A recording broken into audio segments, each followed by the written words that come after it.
Alhamdulillah pada malam hari ini kita masih diberikan kesempatan untuk menyampaikan kebenaran yang tujuannya kita ini satu, sebenarnya adalah bagaimana kita semua tetap menjaga keutuhan negara kesatuan Republik Indonesia.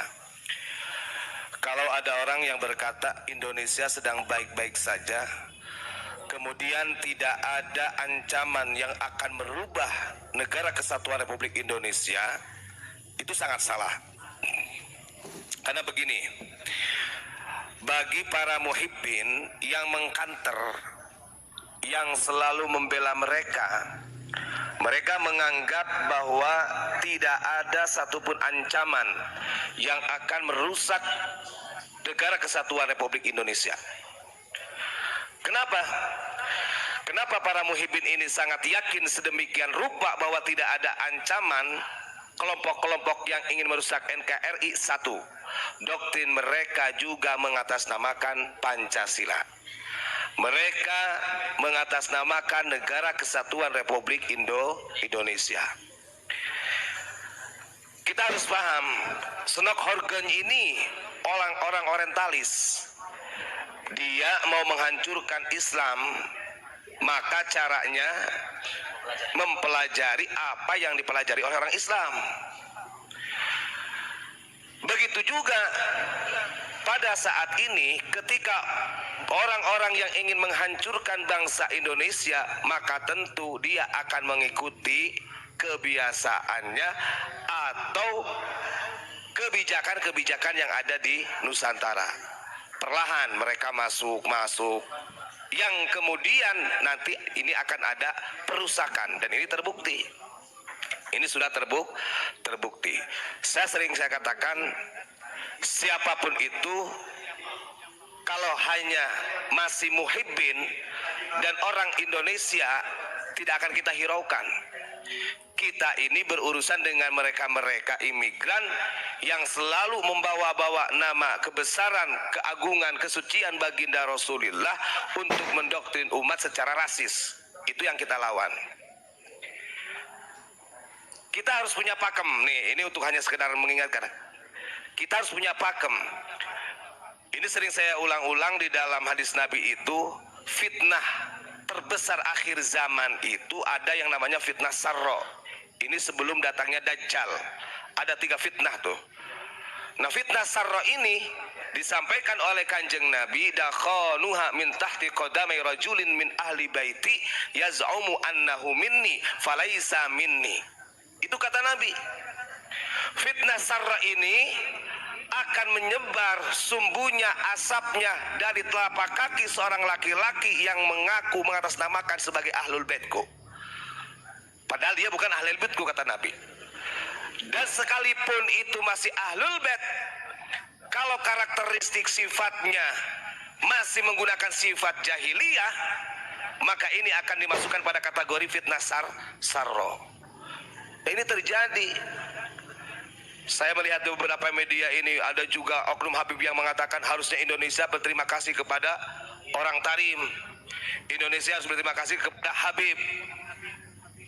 Nah, ini doktrin. Saya sering katakan istilah Habib ini abad 19 baru masuk di Indonesia. Nah, ini yang kita inginkan counter.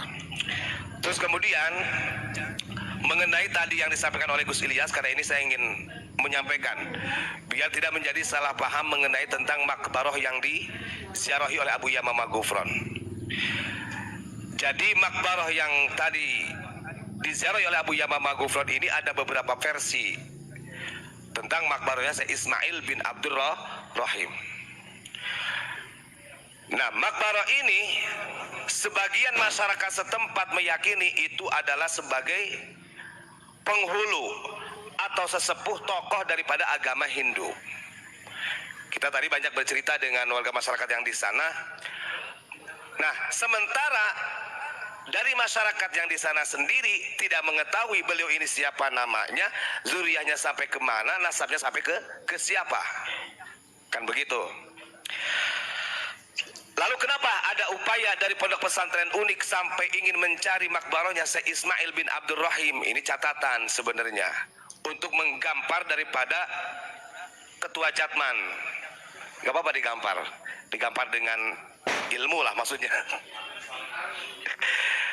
Artinya semua pengamal thariqah Qadiriyah wa Naqsyabandiyah yang ada di Indonesia, Asia, bahkan seluruh dunia yang TKN, yang disatukan oleh Samad Khatib Sambas, ini tidak terlepas daripada peranan Syekh Ismail bin Abdurrahim Bali, karena beliau sebagai khatib yang mencatat kitab Fathul Arifin yang menjadi rujukan panduan daripada thariqah Qadiriyah wa Naqsyabandiyah.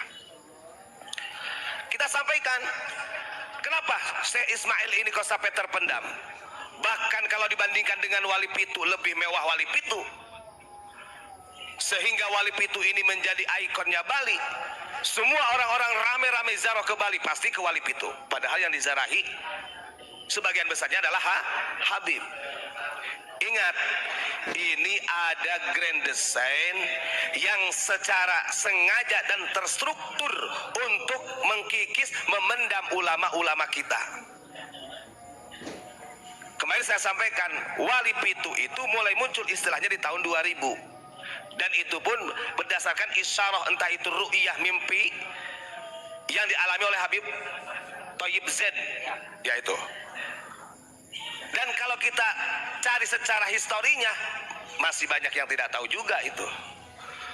Kita tidak pernah menafikan.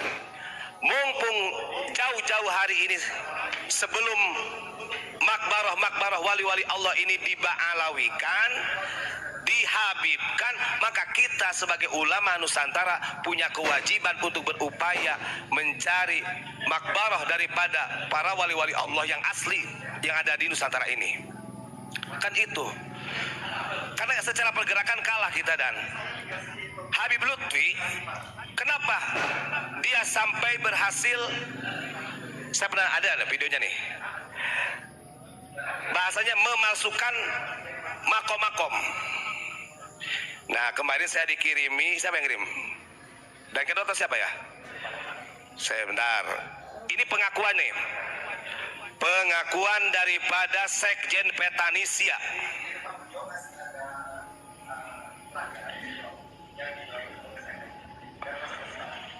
Bentar.